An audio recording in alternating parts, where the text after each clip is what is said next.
নমস্কার। আজকের গল্প শেষ শাকের দ্বিতীয় পর্ব।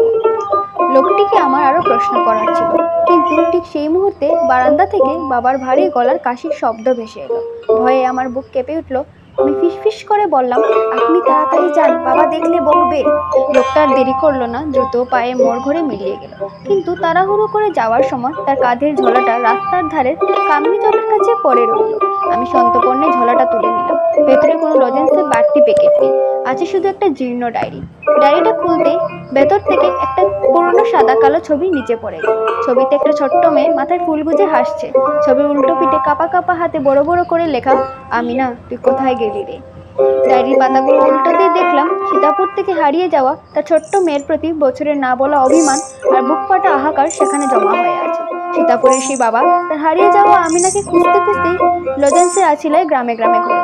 হয়তো প্রতিটা বাড়ির জানালায় সে নিজের মেয়ের প্রতিচ্ছবি খুঁজে বেড়ায়। আমার চোখের কোণে জল চিকচিক করে উঠল। হাতের কমলা লজেন্স দুটো তখন আর কেবল মিষ্টি মনে হচ্ছিল না, মনে হচ্ছিল কোনো এক অভাগা বাবার এক সমুদ্র ভালোবাসার অপূর্ণ অপেক্ষার বিষয়। বিকেলে রোদটা তখন মিলিয়ে গেছে, কিন্তু জানালার ধারে বসে থাকা সেই চাঁদের পাহাড়ের রোমাঞ্চ যেন এক মুহূর্তে এক বিষণ্ণ জীবনকাব্যে পরিণত হলো।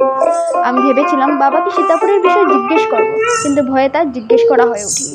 ভেবেছিলাম সে লজেন্স দাদু আসলে তাকে জিজ্ঞেস করব তার মেয়ের কথা, কিন্তু এক সপ্তাহ ধরে তার দেখা আমি পেলাম না। মনে হয়েছিল হয়তো সে হারিয়ে গেছে। বাবার ভয়ে এই পথ দিয়ে আসে না। হঠাৎ মনে মনে ঠিক করলাম আজ বাবাকে জিজ্ঞেস করব, কারণ আমি বাবার কাছে ছোটবেলায় শুনেছিলাম তার নাকি সীতাপুরে ব্যবসা ছিল আর সেখানেই তিনি থাকতেন। কিন্তু আমার 3 বছর বয়সের পরই তিনি নাকি সেখান থেকে চলে আসেন। আমার মনে বহুবার কৌতূহল জন্মেছিল কেন তিনি সেখান থেকে চলে আসেন।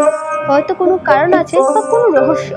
আমি বাবাকে সীতাপুরের কথা জিজ্ঞেস করলে তিনি সবসময় এড়িয়ে যান। তাই আজ মনে মনে ঠিক করেছিলাম আজ বাবার কাছ থেকে সীতাপুরের কথা জানব। রাতের খাবারের পর বাবা যখন বারান্দায় হেজি চেয়ারে বসেছিলেন, আমি সাহস করে পাশে গিয়ে দাঁড়ালাম।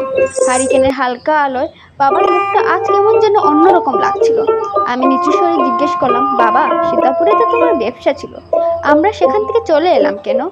আমার প্রশ্নটা শুনে বাবা যেন মুহূর্তের জন্য পাথর হয়ে গেলেন। হাতের খবরের কাগজটা সরিয়ে তিনি আমার দিকে তাকালেন।